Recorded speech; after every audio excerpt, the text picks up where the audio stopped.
Good morning, children. Today we are going to study the third chapter of history from gathering to growing food. Gathering to growing food. As we have studied earlier classes, the early men were the food gatherers. Okay, not their growing food. They were only gathering food. We have studied that they were hunter gatherers.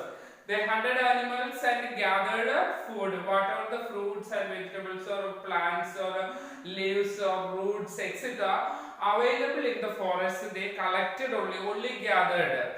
But now they are transforming from gathering food to growing food. They began cultivation. They began agriculture. They began to produce food. So they became food producers. They began to cultivate food. We will study in this lesson how they shifted from gathering to growing food. And here there is a story of a girl, Neno. Neno, who was eating her favorite food one day. While she was eating her favorite food, which was the boiled rice. Along with boiled rice, some other curries and vegetables she used with the squash, pumpkins, beans and some meat also. Some meat also she consumed.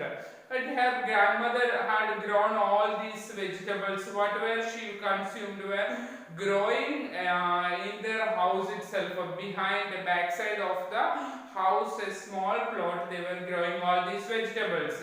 But she remembered that she had a little different type of food when she was in Madhya Pradesh while she went for a school trip. That time she felt it was very hot and spicy food. In their home she is having less spicy food. But why these differences? Why the people of different regions consume different types of food? That was her doubt.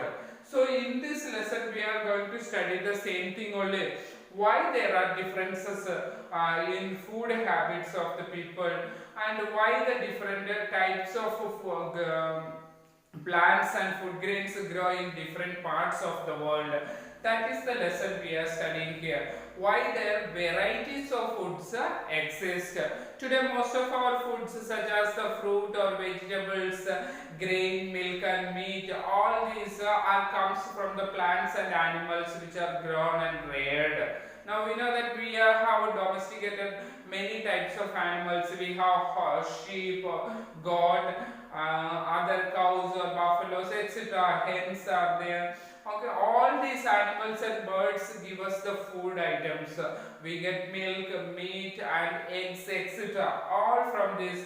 And what are the food grains we are consuming, we are growing in our surroundings. We can find an agricultural field. Many varieties of crops now which we are consuming are growing. So these are all domesticated animals and even plants also which we grow in our surroundings only. But we know that ancient men, they were only food gatherers and they hunted animals. They did not domesticate animals. They did not grow the plants.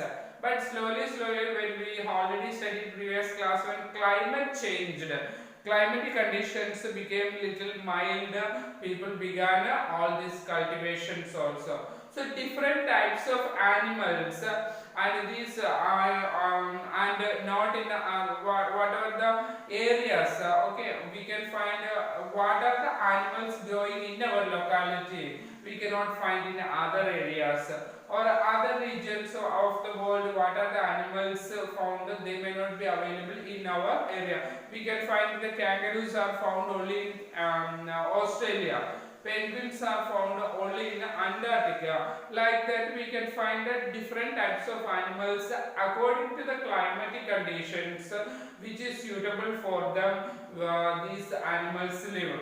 So what are the climatic conditions or food habits also? So those animals can be located in particular areas. Same way plants also. All the plants we can find in desert plants which are growing in the deserts may not be available in this area, in our locality. So depending upon the different environments animals and plants prefer to live. So some sheep and goat we can find they can survive easily than cattle in the dry and hilly environments. Other cattle or the sheep and goat can survive in the dry areas also. Okay, even in the desert regions we can find these animals. But as you saw the chapter second, we have studied that about women and men did not always produce their own food. Previous class at ancient men, they did not cultivate their own food. They did not produce their own food. They were only gatherers. Now we will study how the beginning of farming and herding occurred.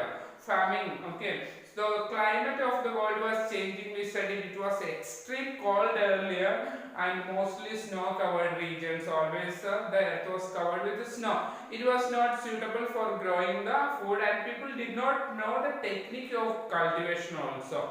Okay, so we were so that plants and animals also people used as food which were available in the forest region. They plucked the plants or the plucked the fruits or gathered or collected the fruits and hunted animals only. Men and women and children also they observed, but after climate changed, when the climatic conditions changed, they observed how the plants are growing. We know that many types of edible and which is suitable for eating. Many edible plants were found all around and they plucked and they ate. And how seeds of the plants fruits are falling down after ripening, it is falling down, and its seeds after eating the seeds were thrown. From the seeds new plants are growing. They observed that new plants are growing from the seeds.